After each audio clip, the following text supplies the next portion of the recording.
20월. 좋아.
성경을 보겠습니다. 성경은 마태복음 1장 25절입니다. 마태복음 1장 25절입니다.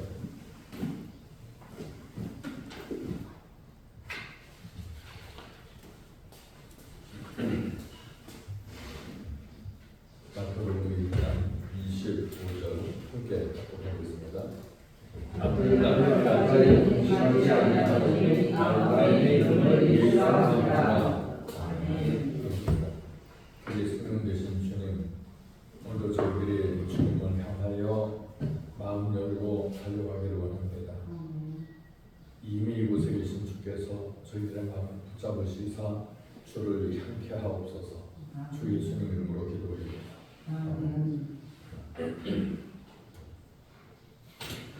성경을 깨닫기 위해서 우리가 성경 공부라는 걸 하는 것 같습니다. 이제 돌아다니다 보니까 성경 공부를 가르치겠다 이런 사람들이 버스 정류장에 책자 놓고 또 사람들이 몇 명씩 서가지고 하는 것을 봅니다. 그런데 재미있는 건 뭐냐면 성경이 무슨 말씀하는지 모르는 위인들이 성경을 가르치고자 한다는 겁니다. 근데 그것은 저들만이 아닙니다. 이곳엔 우리도 그럴 수 있습니다. 내가 성경을 모르는데 성경을 가르치는 입장에 서려고 한다는 겁니다. 예수님께서 당시 바리새인들, 종교 지도자들입니다. 서기관들, 율법사들을 향해서 눈먼 자들이라고 했습니다. 너희도 못 들어가고 다른 사람도 못 들어가게 하는 존재라고 합니다. 그 당시 종교 지도자들은 이해를 못했습니다. 오늘도 같을 겁니다. 소위 평신도들을 그렇다 하더라도 목회자나 목사나 또 신학자나 동사들을 향해서 배나 지옥 자식이 되게 하는 존재들이다. 그러면 가만히 있겠습니까? 난리가 나겠죠. 근데 저는 오늘도 같다고 봅니다. 왜냐하면 초대교회 때는 저들이 예수를 믿으면서 저들의 삶과 사회가 바뀌었거든요. 그는 오늘날 예수 믿는다고 그러는데 사회는 고사하고 자신의 삶도 안 바뀌어요. 그런데 우리는 예수를 믿는다고 굳게 믿고 확신하고 있습니다. 저는 성경을 믿습니다.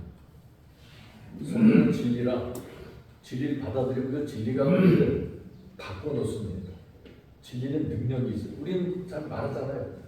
진리가 능력이 있다고 말해요. 근데 그 진리가 능력이 있는데 그 진리를 받아들이지 않아요. 그러면서 진리를 받아들인 것처럼 착각하니까 문제라는 거예요.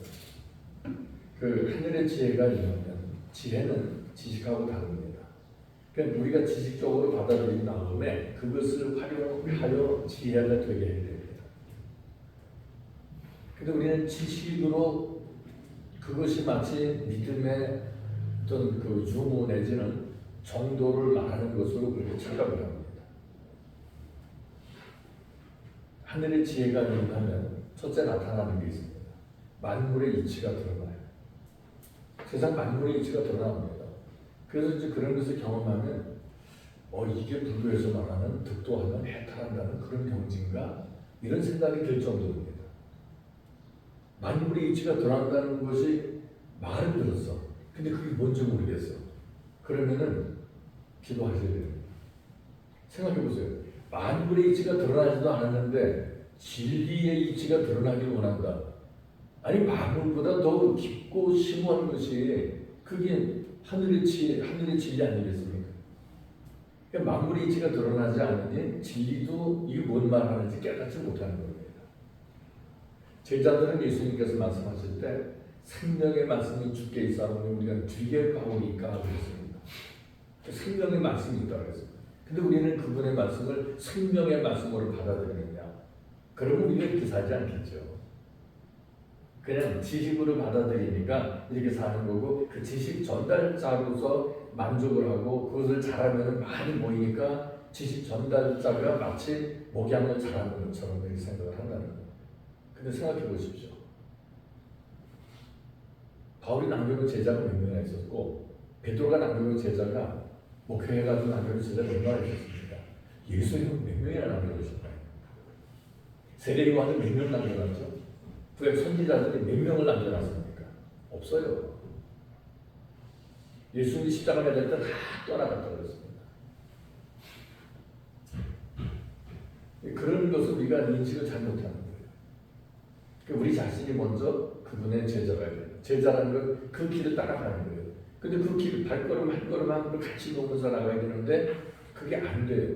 안 되는 이유는 진리를 깨닫지 못해서 그래요. 그러니까 지혜가 임하지 않아서. 그럼 이 지혜라고 하는 것을 어떻게 이해되느냐? 진리를 깨닫게 되는 하늘의 지혜가 임해서 진리를 깨닫게 되면 자동적으로 진리의 길을 걷지 않을 수 없게 됩니다. 근데 그게 자동으로 걸어지지 않아요.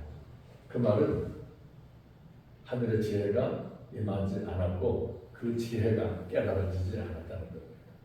솔로몬이 주님 앞에 기도하는 게 나오고 그걸 좀 이따 얘기하도록 하고요. 아들을 낳기까지 동침하지 않았다 그랬습니다. 이것은 요셉의 심지가 굳었다라고 하는 것을 우리는 알게 됩니다. 근데 이사야서 26장 3절에 보니까 심지가 굳건한 자를 주께서 평강에 평강으로 지키시니 이는 그가 주를 의뢰 함이니이다 그랬습니다. 그럼 심지가 굳은 자, 굳다 이게 뭘 뜻하는 걸까요? 그 말은 마음에 파수꾼을 세웠다는 겁니다. 정욕을 다스릴 줄 안다는 거예요. 그 제가 사랑의 동산 이야기를 유근자 들어서 자주 드렸죠. 사랑의 동산이 가면은 정말 좋습니다. 제가 믿지 않는 사람도 늘 거기서 이제 훈련소하고 넣어보니까 천국 갔다 왔다. 천국에 있는지 없는지 모르겠는데 자기는 천국 갔다 왔다. 이렇게 말할 정도입니다. 굉장히 좋습니다. 가보면요. 제일 많이 감동하고 회개하는 사람이 목사예요. 그리고 사모님들 그리고 장로들이에요. 종교 지도자들이 급에 있는 사람들이 가면은 회개도 많이 하고 큰 감동 속에 있습니다. 근데 보니까 사모님들은 고달픈 생을 살았다. 이리 치고 저리 치는 삶이더라고. 자, 목사한테 쳐, 교인들한테 쳐. 그런 삶이 사모들의 삶이더라고. 그러니까 그분들 가면은 큰 위로를 받습니다. 근데 그 프로그램의 목적이 있어요. 그 프로그램의 목적은 주님을 만나게 하는 그런 핵심이 있는 거예요. 그러니까 그 프로그램을 진행하면서 누가 드러나야 되죠? 예수님이 드러나요. 근데 그것을 이게 운영하는 그런 사람들은 목사들이 운영을 합니다. 근데 저마다 자기 세상을 만들고 있어요. 그러니까 예수 세상을 만들기 위해서 모였는데 저마다 자기 세상을 만들고 있어요. 근데 저는 그런 게 보입니다. 근데 잔소리 안 통해요. 근데 그 자기 세상 만드는 것을 제가 그때 느껴서 볼 수 있느냐? 볼 수가 없죠. 왜냐하면 싫은 소리를 해야 돼요. 그래서 저는 이렇게 한 걸음 물러나고. 그래서 그래도 그런 와중에서도 프로그램만 진행되면 사람들은 감동을 받더라고요. 그래서 그것을 그냥 만족해야 되겠다. 그때 이제 후배들이 이번에 그래요. 목사님이 처음에 발판을 놓은 그곳에 제가 만들다시피 한 곳이 있습니다. 그곳에 목사님 오셔서 한번 점검도 해주시고 좀 이렇게 이끌어줬으면 좋겠다. 그래서 그럼 내가 잠깐 도움도 한번 가보겠다라고까지만 했습니다. 그럼 왜 그래요? 그렇게 나한테 부탁을 했던 그 후배들도 역시 자기 세상을 만들려고 제가 보입니다. 근데 본인들은 몰라요. 그게 주님의 영광인 것 같은데 제가 이 말씀 드리는 것은 우리가 거기서 벗어나지 못한다는 거예요. 나는 과연 주의 영광을 구하고 있는가? 먹들이 말씀드린 그분의 영광을 위해서 하고 했는데 나는 과연 그분의 영광을 구하는 삶을 살고 있는가에 대해서 진지하게 생각해 볼 필요가 있습니다. 안 그러니까 우리가 심지가 굳은 자가 못 되는 거예요. 평강이 없어요. 그리고 좌우로 치우쳐져. 치우친다는 얘기 뭐냐면 타협한다는 얘기입니다. 작은 이익에 그만 팔려버려요. 그리고 그것을 뭐라고 이제 모양을 줄이고 싶냐면 임기응변에 능하다. 그게 그리고는 또 다른 말로 더 아름답게 표현해요. 지혜롭다 이렇게 표현해요. 근데 거짓은 지혜가 아니라 거짓은 그냥 악이에요. 거짓은 악이다. 그래서 지옥 가는 급행열차나 똑같습니다. 그래서 성경에 보면 바울이 뭐라고 해요? 악한 것은 모양이라고 그래요. 그래서 타협을 하면서 그게 하늘의 지혜인 것처럼 얘기를 해요. 이거 하늘 백성은 아닌 거예요. 자, 우리가 목회한다고 해보십시다. 그 목회에서 여러 사람이 모였어요. 근데 은근히 자기 생각, 자기 사상을 심어. 자기 지리에 대한 깨달음도 없어. 근데 그 지식을 통해서 그러다 보니까 몰라야 하면 말재주꾼이 돼요. 언어 술사가 된다고 봐야 되나? 그러니까 그렇게 해서 화려한 그런 언변을 키우려고 해요. 그것은 자기 세상입니다. 그리고 자기를 구하는 거기 때문에 그게 어둠의 세상입니다. 그 목회할 때 수백, 수천, 수만 명이 수십만 명 모여도 의미가 없어요. 어둠의 세상이라 그런 얘기입니다. 왜 그러죠? 내 속에 어둠이 있으니 그게 확산될 뿐입니다. 그래서 우리는 목회자가 아니라 서기 원하는 존재로서 그런 거에 대한 경각심을 가져야 됩니다. 나는 도대체 누구의 세상을 만들어가려고 하고 있는가? 누구의 세상을 만들어야 돼? 그 답은 우리가 잘 알고 답변도 잘 합니다. 예수 세상 만들어야 된다고. 그런데 그렇게 말하면서 역시 내 속의 주인은 나예요. 그런데도 신랑성을 못 느껴요. 왜 그러죠? 하늘의 지혜가 임하지 않아서 그래요. 2장 1절로 넘어가 보면 헤로드 왕 때 예수께서 유대 베들레헴에서 나심에 동방으로부터 박사들이 예루살렘에 이르러 말했다라고 기록합니다.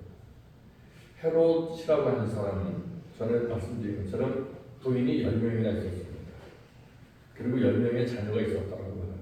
그런데 이 사람이 얼마나 대단한 사람이냐면 자기의 그 10명의 부인 중에서 한 부인하고 아들들을 사용을 시켰습니다. 그래서 딸과 아들 셋만 남겨놨어요. 왜 그랬을까요?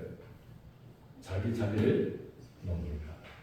아니 아기가 돼가지고 자식들에게 권세를 물려줘야 되는 것 아니에요. 그래서 자기 자리에 탐낼 그런 지혜가 있고 그런 사람들을 다 죽여버렸다. 그리고는 더 악독했던 게 뭐냐면 자신의 죽음을 전국이 애도할 수 있도록 모든 지방의 귀족들을 원형 경기장에 가두고 자기가 숨이 떨어지는 순간 그 사람들을 모두 죽일 것을 군사들에게 명하랍니다. 그런데 그의 누이 살로메와 그녀의 남편 알렉사스에게 명령했지만 그녀와 남편이 헤롯이 죽자 모두 석방하게 됩니다.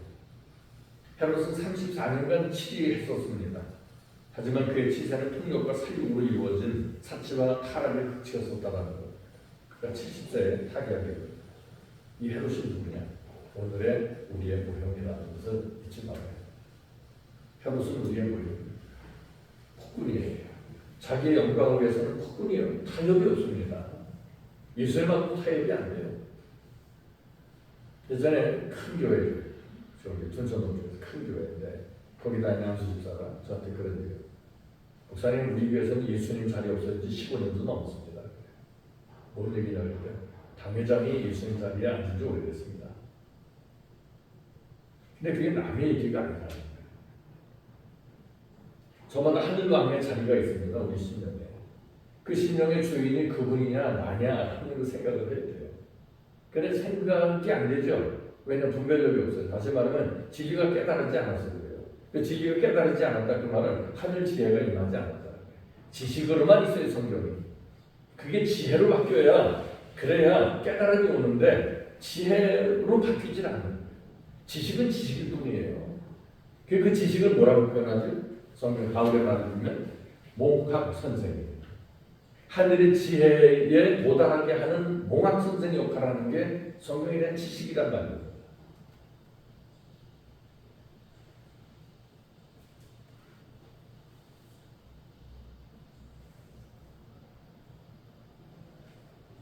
마태복음 1장 25절에 보면 나음의 이름을 예수라고 그랬습니다. 근데 이 이름의 뜻은 자기 백성을 저희 죄에서 건져낼 자라고 하는 뜻이 의미가 들어있다고 말씀드렸습니다. 그런데 이 예수를 믿을 때 우리가 구원을 받지 않습니까? 그러니까 오직 믿음이라는 얘기를 많이 합니다. 오직 믿음이라고 말을 하는데 그것에 대해서 바울은 자신이 가진 믿음에 대해서 이렇게 표현합니다. 우리의 믿음은 사랑으로서 표현되는 믿음이라고 정의했습니다. 사랑으로 표현되는 믿음. 그러니까 야고보가 말하는 행위와 바울이 말하는 믿음이 틀리질 않은 거예요. 같은 겁니다. 그런데 그걸 자꾸 다르다고 생각을 해요. 바울은 믿음만 얘기했고 야고보는 행위를 얘기했다고 해요. 아닙니다. 바울이 말한 것은 믿음이 있다면 이렇게 살아가는 게 정상이다. 그리고 바울도 부드럽게 말했어요. 우리가 가진 믿음, 내가 가진 믿음은 사랑으로 표현되는 믿음이다. 똑같은 얘기입니다. 그리고 신학자들이 잘못 이해를 해요. 왜 그럴까요? 답은 딱 하나입니다. 자기들의 행위가 미치지 못하니 그렇게 미화시키는 거예요. 저는 그렇게밖에 얘기 못해요. 제가 신앙적으로 엄청 어려움이 있습니다. 갈급해서 이기고 저리고 갔다. 왜 갈급했냐면 교회를 다니니까 알 수 없는 뜨거움이 있더라고요. 기쁨들이. 그 남한테 전화해야 되는데 이걸 전화 길이 없는 거예요. 왜 몰라요? 성경을 알아야지. 그래서 성경을 알고자 먼저 다니는 사람들한테 물어봐요. 무슨 뜻이냐? 몰라요. 목사님한테 물어봐요. 그러면 답변을 시원하게 해줘야 되는데 아니, 그건 묻는 게 아니에요. 믿는 거예요. 아니, 안 믿어지니까 묻는데 묻는 게 아니에요. 그러면 봐요. 자, 믿음의 선배들한테 물었는데 답이 없어. 목사들한테 물었는데 답이 없어. 어떻게 해요? 신학교 가야죠. 신학교 갔어요. 성경 알고 전도하기 위해서 갔어요. 갔는데 성경 안 가르쳐. 신학만 가르쳐. 그냥 들어가도 깡통이 똑같아요. 그러니까 가르쳐요. 그래서 그 가르쳐 가지고 해결하려고 해결이 안 되는 거예요. 왜냐하면 이제 다 해봤잖아요. 해결할 길이 없는 거예요. 그냥 기도할 수밖에 없었어요. 그럼 힘들어했죠. 그때 방법이 없으니까 한 나라가 진짜 있다면 죽었다가 살아났다는 사람들이 있으니까 간증을 들어가요. 간증 찾아다녔어요. 그때뿐이에요. 임사 체험한 사람들의 그때뿐이에요. 게다가 읽은 게 썬다싱의 썬다싱 전집까지 이렇게 됐어요. 하늘나라 갔다 왔다고 주장하는 사람. 근데 이야기거리가 없고 어쨌든 믿을 수 없는 세계에 대해서 이야기해요. 그러다가 이제 나중에 책으로 읽은 게 천국과 지옥이라는 책인데 그 얘기가 너무 힘들었습니다. 책장 넘기기 시작하는 게 한 달도 더 걸렸습니다. 그렇게 이해가 안 돼요. 워낙 성경도 몰랐고. 근데 이제 읽으면 넘기면서 말씀이 이해가 되기 시작하더라고요. 말씀이 이해가 되기 시작하는데 일주일도 안 돼가지고 제 아내가 제 앞에 그렇게 삿대질하고 막 대들고 있어요.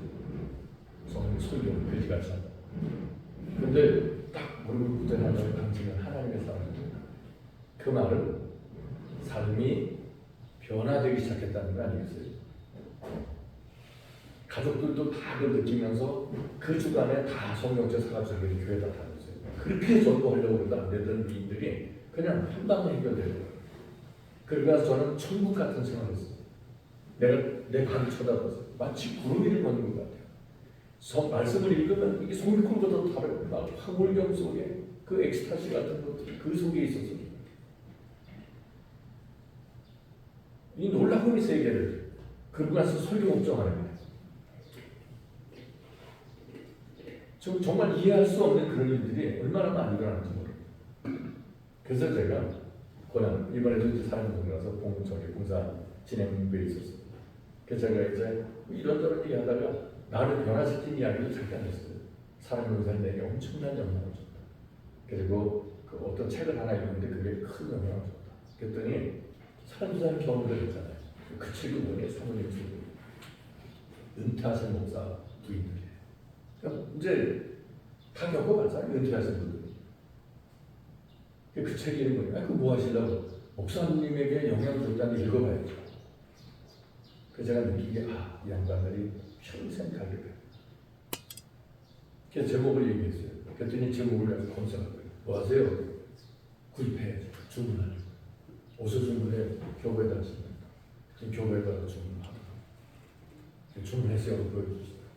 그리고 이제 저녁을 먹으러 식당에 갔는데 모르는 분이 저한테 목사님 나도 주문했어요. 뭐요? 그 책이요. 무슨 책이요? 아니 목사님이 좋다고 그래 책이. 그 왜 사시는데 목사님 바꿔놨다면서요. 그럼 그분이 왜 그랬을까요? 목말라서. 목마르면요 층수가 있다고 찾습니다. 저도 어쩌다게 한 대를 먹고 잤어요. 왜 그랬겠어요? 목이 타서.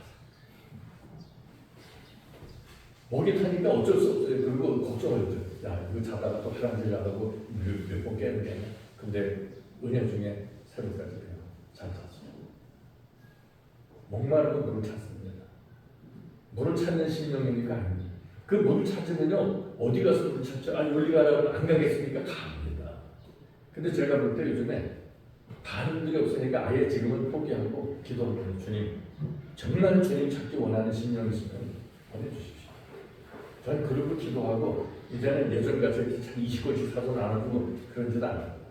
욕만 오지게 얻어먹었습니다. 이상한 책만 나왔습니다. 이상하긴 하죠.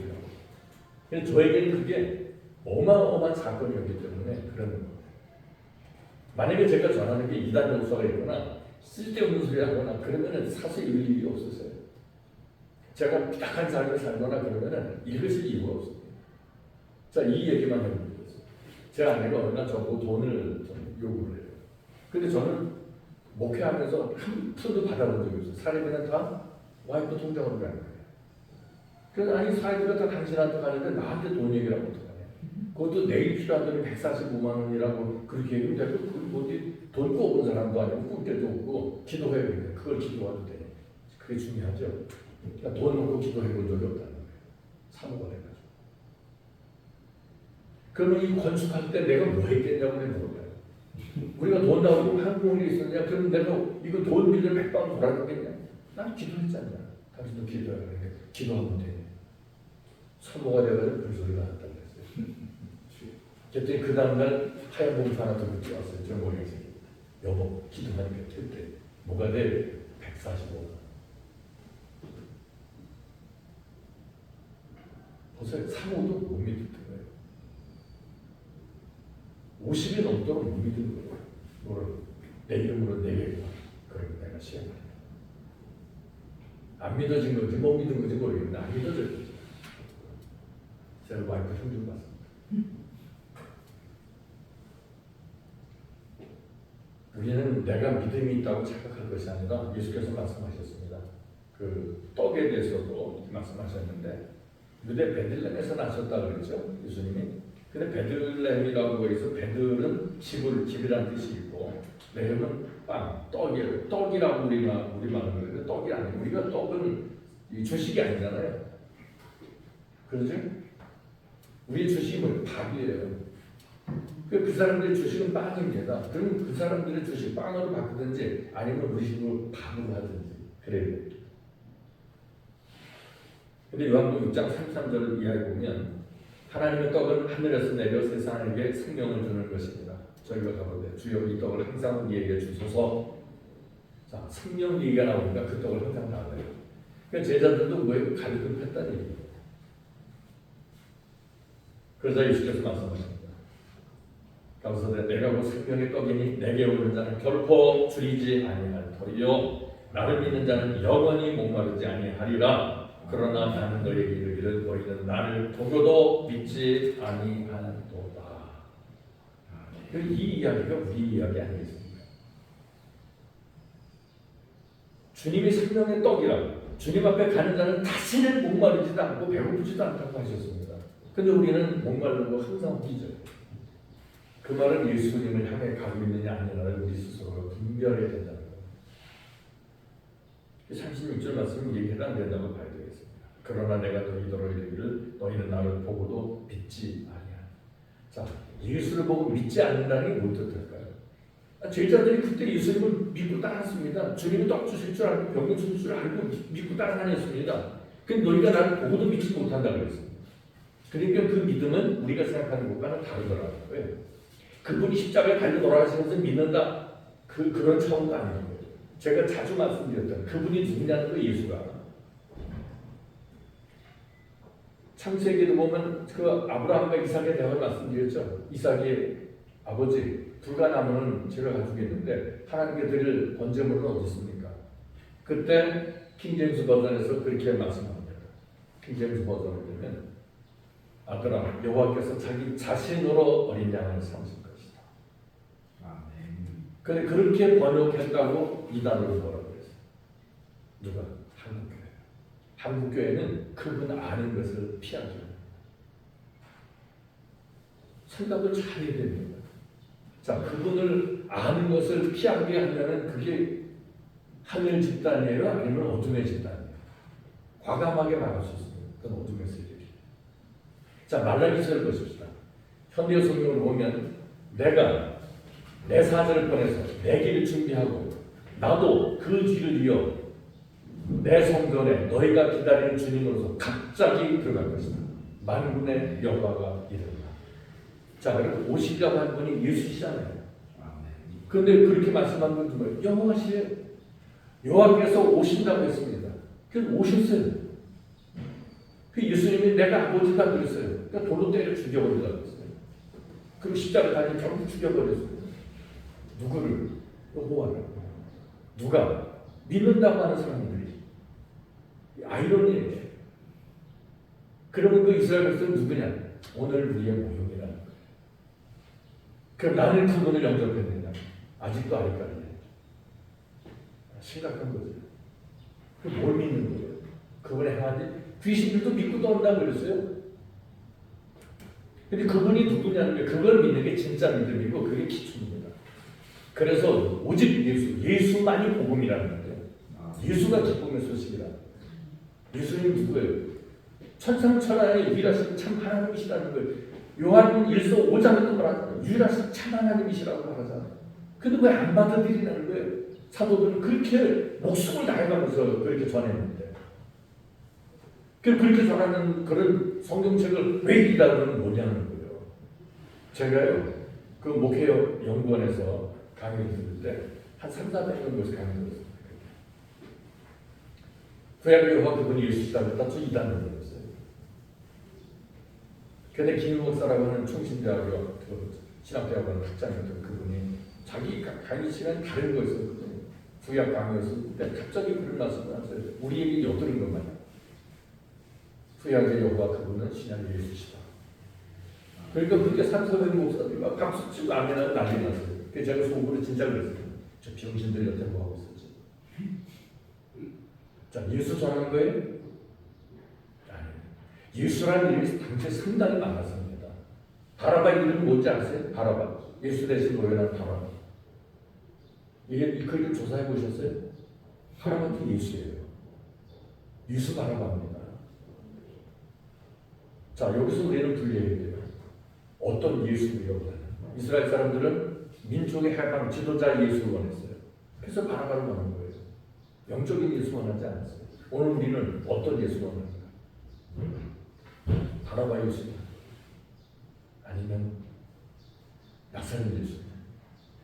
여기에 대한 생각을 해야 돼요. 우리가 이렇게 아무 생각 없이 살 게 아니라는 거예요. 자, 구약 성경에 보면요, 선지자들이 하나님의 영을 제대로 받으면은 이스라엘 백성들 향해서 위로의 메시지를 전한다고 했어요. 그런데 어떤 위로?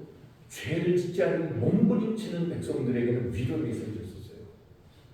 그런데 그렇지 않고 자기 배만 불리면 자기 중심적으로 사는 사람들은 천당에 있었어요. 예수님 시대도 마찬가지예요. 세리관이 뭐라고요? 도끼가 이 나무 뿌리에 놓여있으니 회개에 합당한 열매를 맺으라고 얘기를 해요. 그렇지 않으면 찍혀 불에 던져 살리게 될 것이라고 말씀해요. 근데도 하루 가문이 없어요.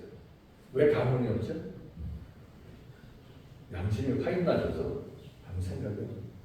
회개라는 게 뭔지 아시죠? 돌이키는 거라고 했잖아요. 뭐로 돌이켜? 죄 짓던 것에서 돌이키는 거예요. 그러니까 죄와 악을 바울이 말했잖아요. 악한 것은 모양대로 돼요. 너희가 아직까지는 죄와 더불어 싸우되 피 흘리기까지 싸우지 않았다. 그 말은 목숨 다했어요. 순교자적인 생각, 그런 생각으로 살아야 되는 거예요. 순교라는 게 뭡니까? 죄와 악을 거부하는 게 순교예요. 근데 우리는 그냥 막연하게 예수 믿으면서 예수님을 진리시다면 진리가 뭐 참이거든요. 그럼 어둠을 배격하는 그런 삶이 예수 따르는 삶이라는 건데 우리는 너무나 타협을 시키죠. 그리고 그냥 막연한 기술법, 섞음질, 이게 문제가 돼요.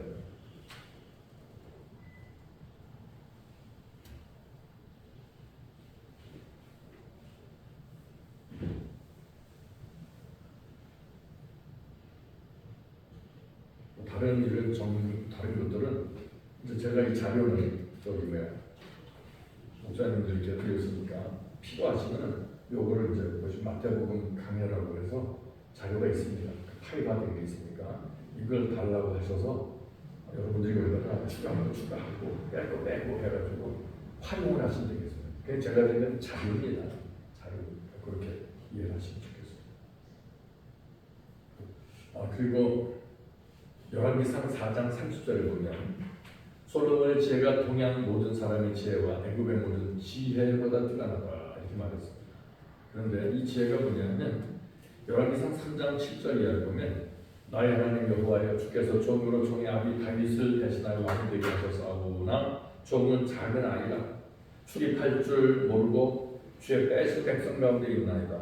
저희는 큰 백성이라 수요가 많아서 셀 수도 없고 기록할 수도 없사오니 누가 주의 임하는 백성을 재판할 수 있사오리이까. 지혜로운 마음을 종에게 주사 주의 백성을 재판하여 선악을 분별하게 하옵소서. 뭘 달라고요? 지혜로운 마음을 주사. 이 지혜로운 마음이 뭐죠? 지혜로운 마음이 오니까 뭘 한다고요? 선과 악을 구분하게 된다. 그러니까 솔로몬의 지혜는 뭐라고요? 선악을 구분하는 지혜가 솔로몬의 지혜. 그러니까 우리가 기도해 줄 때 알고 기도해 줘야 돼요. 부탁되고 자기 자녀들에게 지혜를 주시고 그 자녀들에게 지혜를 주시고 그 말은요 그 아이의 삶이 고난 속에 들어가는 그런 기도가 되는 거예요. 자, 선각을 구분해서 올바르게만 살려면 세상이 너더라도 환영하겠습니까? 한번 살아보세요 이러잖아.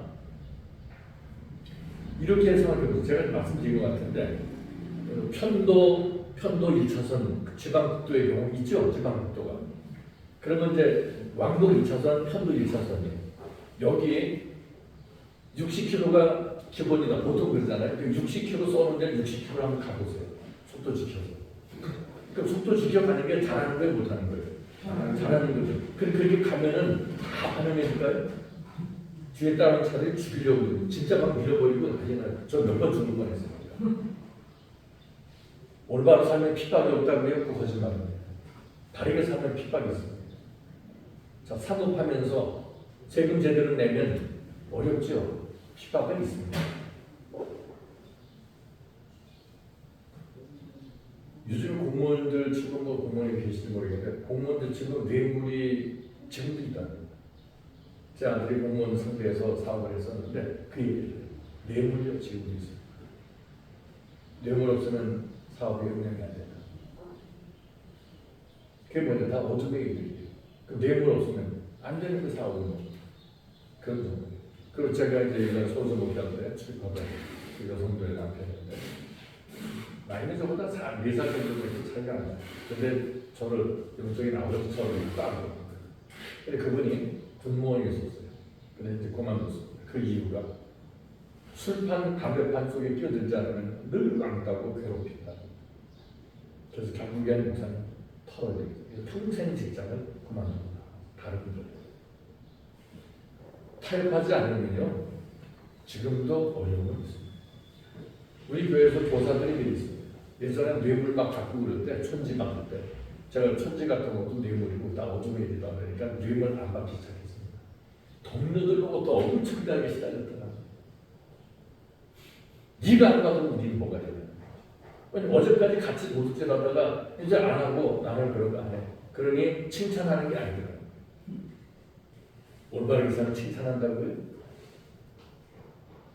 자 보십시오. 남이 재산 털어서 어려운 사람 구제하면 우리는 뭘까? 수술이죠. 근데 여기 있는 우리의 자녀가 만약에 모든 재산 다 끌어다가 기증을 해버렸어. 그게 왼수일까요? 그게 어떻게 생각하시겠어요? 그게 우리 마음이라는 거예요. 그런데 우리는 마냥 자기가 천사 표현이다. 실상은 어둠이다. 그래서 언제 우리가 경각심을 차 타고 막 열심히 하다가 속도 측정하면 따라가면 심장 끄덕 떨어지죠. 또 천천히. 그러니까 본모습은 뭐예요? 과속이에요. 그런데 뭐가 있으면은 뭔가가 있어서 나에게 불이익을 줄 것 같으면 그때는 아주 괜찮은 사람만 행동하는 거예요. 우리가 주님의 임재 의식을 느끼면요, 우리 이렇게 못 살겠죠. 근데 그분이 안중에도 없으니까 그냥 우리 식으로 살아가면서 그걸 믿음이라고 하는 것으로 우리는 포장을 하는 거예요. 우리가 크게 실수하는 것이다라고 볼 수밖에 없어요. 자, 이제 믿음에 대해서 얘기를 했으니까 한번 보시죠. 디모데후서 3장 13절 이하에 보면 이렇게 됩니다. 악한 사람들과 속이는 자들은 더욱 악하여져서 속이기도 하고 속기도 하나니 그러나 너는 배우고 확신한 일에 거하라. 내가 네게서 배운 것을 알며 또 내가 어려서부터 성경을 알았나니 성경은 능히 너로 하여금 그리스도 예수 안에 있는 믿음으로 말미암아 구원에 이르는 지혜가 있게 하느니라. 우리는 믿음에 너무 포커스를 맞췄어요. 그 믿음에 포커스를 맞추니까 그 다음 이야기가 안 들어와요. 그러니까 구원과 직결된 단어가 뭐죠? 아니죠. 믿음으로 말미암아 구원에 이르는 지혜가 있게 하는 거예요. 구원과 직결된 건 지혜거든요. 그 믿음은 도구라는 거죠. 어떻게 보면 믿음으로 말미암아 구원에 이르는 지혜가 있게 한다. 그러니까 오직 믿음 이렇게만 주장하면 내용을 모를 수 있어요. 수박 껍데기일 수 있다는 거예요. 수박 껍데기가 수박 아니라는 얘기는 아닙니다. 수박이에요. 그런데 중요한 것은 내용이잖아요. 자, 구원에 이르는 지혜가 있다. 이게 누가 얘기했죠? 믿음 얘기 많이 했던 다윗이 한 얘기입니다. 자, 로마서 1장 17절 말씀. 오직 너희는 믿음으로 말미암아 살리라. 그 말씀 가지고 종교 개혁이 일어났거든요. 근데 그 말씀이 어디서 인용된 걸지 아세요? 하박국서 2장 6절인가에서 인용한 말씀입니다. 근데 거기 보면 악인은 죄로 말미암아 죽거니와 의인은 그 믿음으로 말미암아 살리라. 악하게 살지 않는다는 거예요. 믿음 있는 사람은. 그래서 회개의 삶을 얘기하는 거예요. 근데 우리 회개의 삶까지 얘기 못해요. 그럼 지금 고백하면 그게 회개한 삶이라고 얘기하는데 그렇지 않아요. 자, 보십시오. 하나님께로부터 난 자마다 죄를 짓지 않는다. 그럼 죄가 져지고 있어. 그 말은 심각하잖아요. 근데 그걸 인정을 안 해요. 그것을 인정할 수 있어야 돼요. 내가 환자인 걸 알아야 의사한테 가죠. 그러니까 의사한테 나가지 않는 거예요. 만병을 치유하시는 의사이신 예수님께 나가야 되는데 자기가 환자가 아니라고 그러니까 그렇게 믿고 싶은 거예요. 그러니까 예수님 앞에 나가주는 거예요. 그러니까 치유가 안 돼요. 힘들면 힘든다, 믿음은 없으면 없다 말씀을 드려야 되는 주님. 주님 나는 믿음 없고 제자들이 뭐라고 해요? 주여 우리에게 믿음을 더하시옵소서. 더 달라고 그래요. 그러니까 있는 줄 알았죠, 제자들은. 제자들은 자기들에게 믿음이 있는 줄 알았어요. 그러니까 주님 우리에게 믿음 더 주십시오. 근데 주님 뭐라고 하세요? 정색을 하셨어요.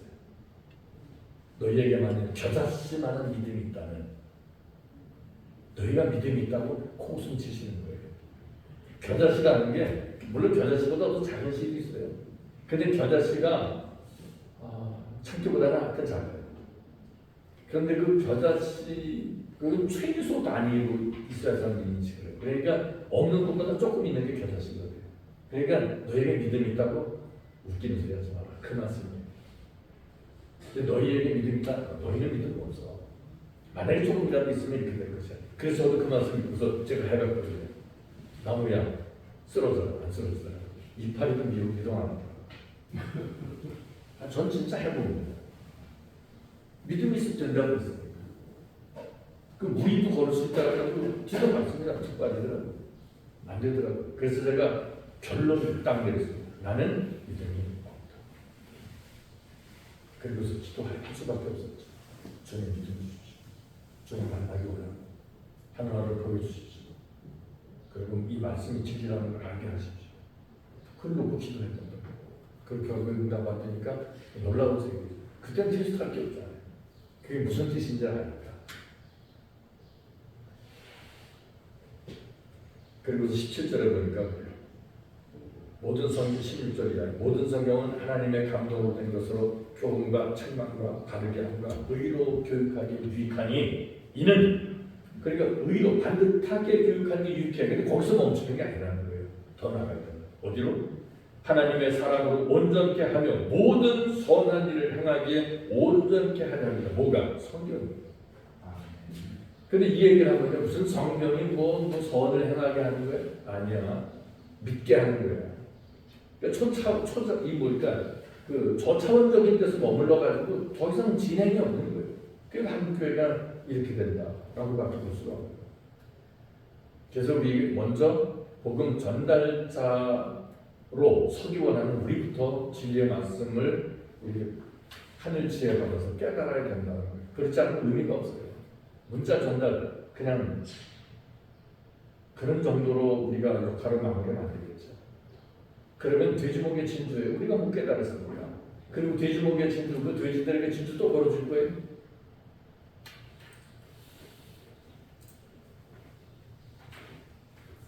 믿음에 있는 심령은 선악을 구분해서 항상 바른 쪽에 서야 됩니다. 그리고 자기 희생입니다. 아까도 제가 사랑용사 말씀드렸는데 자기를 희생함으로 다른 사람의 기쁨, 다시 말하면 주님이 드러나요. 자기 희생함으로. 그 주님이 드러나면 그 주님이 그에게 감동을 주는 거예요. 우리의 삶이 그래야 된다라고 하는 거예요. 아내와 남편이 서로 섬겨야 됩니다. 주님처럼. 그래서 저는 이제 설교할 때마다 그런 얘기입니다. 주변을 돌아보십시오. 여러분 옆에 있는 교우들이 그 속에 제 성령이 임재 계십니다. 그러면 저분을 주님의 이름으로 주님처럼 섬겨야 합니다. 주님 섬기듯 그렇게 마음 먹고 말하고 그렇게 행하십시오.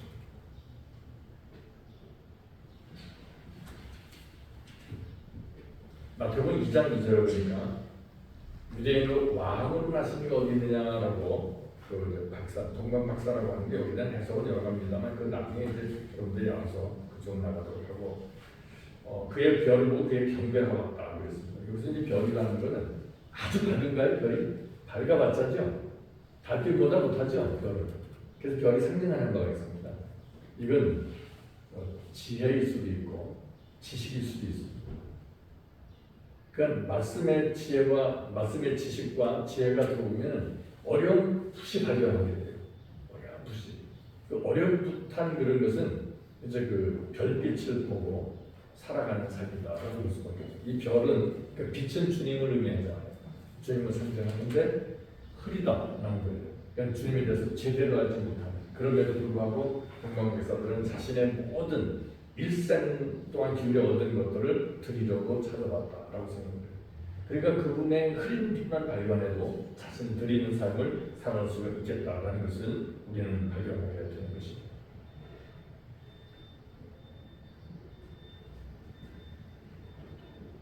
그리고 마태복음 2장 3절에 보면 헤로드 왕과 온 예루살렘이 예수 탄생하셨다는 소식을 듣고서 소동했다고 그랬어요. 아니 하늘 왕이 하늘 백성들 사이에 왔는데 소동이 있었다고. 마태복음 8장 29절에 보니까 하나님의 아들이여 우리와 당신과 무슨 상관이 있나이까? 때가 이르기 전에 우리를 괴롭게 하려고 여기 오셨나이까? 누가 이래요? 악귀들이. 그러니까 소동을 했다. 소동을 일으키잖아요. 어떤 심령이 주님의 심령이 아니잖아요. 이거는 어둠에 매료된 적들이다라고 하는 것입니다.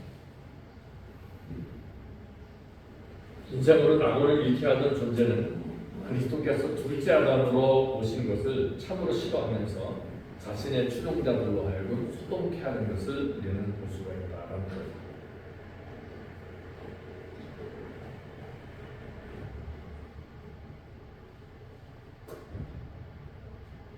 마태복음 2장 5절에 보면 그리스도가 어디서 태어났냐라고 이제 물으니까 학자들이 말합니다.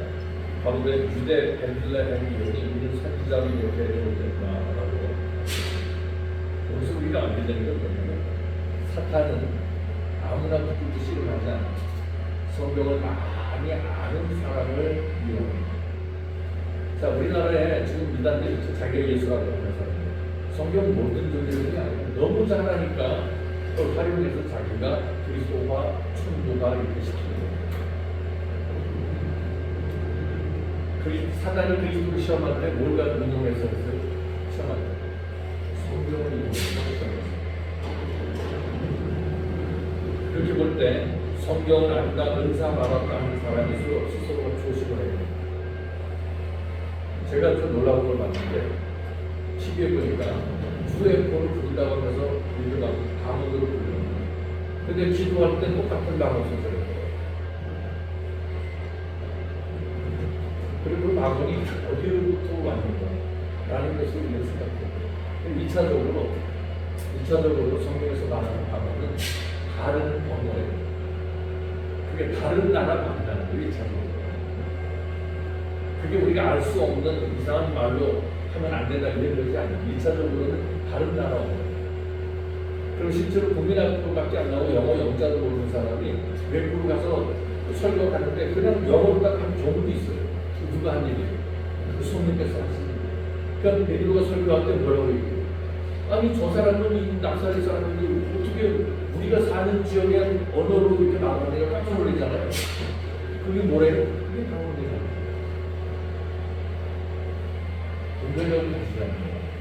그렇다고 해서 알 수 없는, 이해할 수 없는 단어가 그런 말이 나오는 걸 이렇게 말하는 이런 뜻은 아니에요.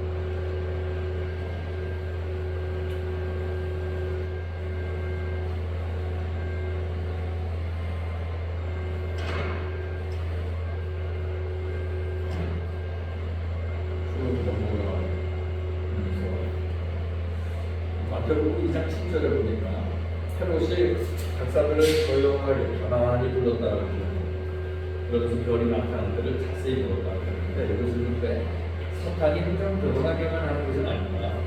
좋지 않은 일을 하게 된다. 그 안에서 그렇습니다. 그렇게 하는 존재들이 막 시끄럽게 하는 그런 사람들이 있습니다. 근데 하게 비웃하는 경우도 생각이 많이 말하는 것입니다.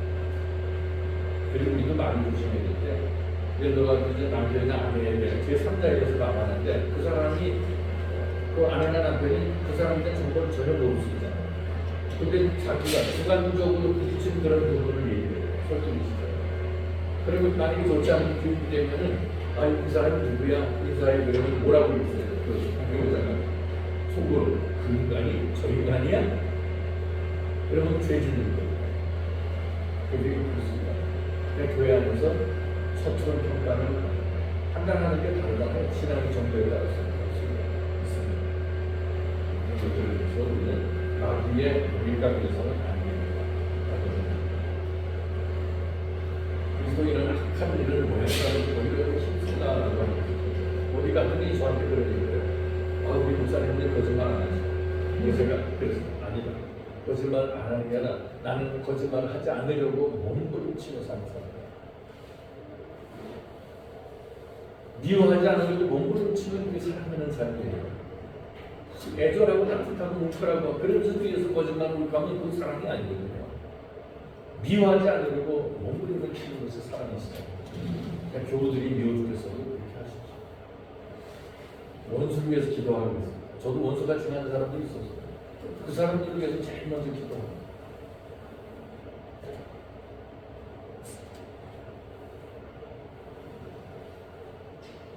요한복음 16장 12절에 보면 놀라운 말씀이 있습니다. 별이 동방목사들을 그리스도께 인도했죠. 그 별은 주님을 상징한다고 했습니다. 주의 성령 상징합니다. 요한복음 16장 12절에 보니까 이런 말씀입니다. 내가 아직도 너희에게 이를 것이 많으나 지금은 너희가 감당치 못하리라. 그러하나 진리의 성령이 오시면 그가 너희를 모든 진리 가운데로 인도하시리니. 자, 성령 받으셨습니까? 그럼 우리가 진리 가운데로 인도받고 있어야 합니다. 기도하겠습니다.